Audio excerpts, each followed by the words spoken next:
Are miracles possible? That's the topic for today's video. So without further ado, let's go, let's get it.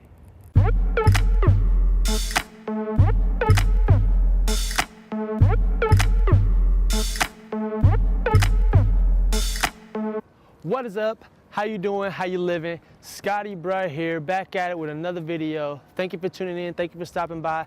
Hey, if this is your first time onto this channel, I answer questions and objections about the Christian faith, as well as provide you with motivational and lifestyle tips to help you seek, know, and live truth in all that you do. So hey, if those topics interest you, consider hitting that subscribe button and that notification bell so you can catch me in my next video.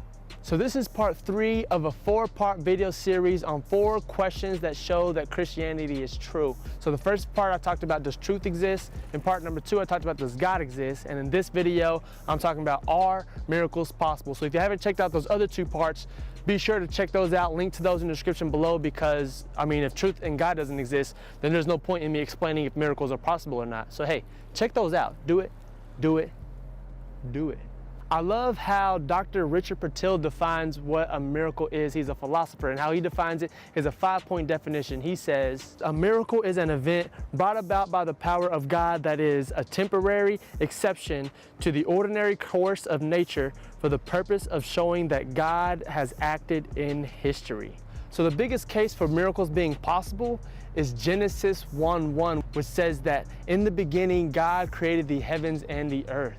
So if that miracle occurred, if that is true, if that's possible, that God, the spaceless, timeless, powerful, immaterial being, created something out of nothing, then all other miracles are at least possible. So if God can create this universe, it's easy for him to part a Red Sea, or have somebody walk on water, or to raise up a guy named Lazarus, or even the resurrection of Jesus. All those things wouldn't even be possible if Genesis 1:1 isn't true, if God didn't create this universe out of nothing. And in my last video, I explained some of the ways we can know that God created this universe out of nothing. And so if he can do that, then every other miracle is at least possible. So are miracles possible?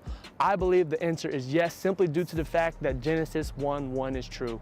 God created something out of nothing. So if God can do that, he can do anything else in this universe. He can part a Red Sea, he can raise somebody from the dead, he can have somebody walk on water. Whatever the case may be, if Genesis 1:1 is true, which I believe it is, then miracles are possible. So far we've answered a yes to, does truth exist, does God exist, and are miracles possible? And so the last question we have to ask is, are the New Testament documents reliable? How can we know that it's just not some made-up story that people just wrote out of randomness, but what evidence is there for the New Testament documents? And if that is true, then we can know for sure that Christianity is true. So hey, catch you in my next video, and until next time, grace, peace.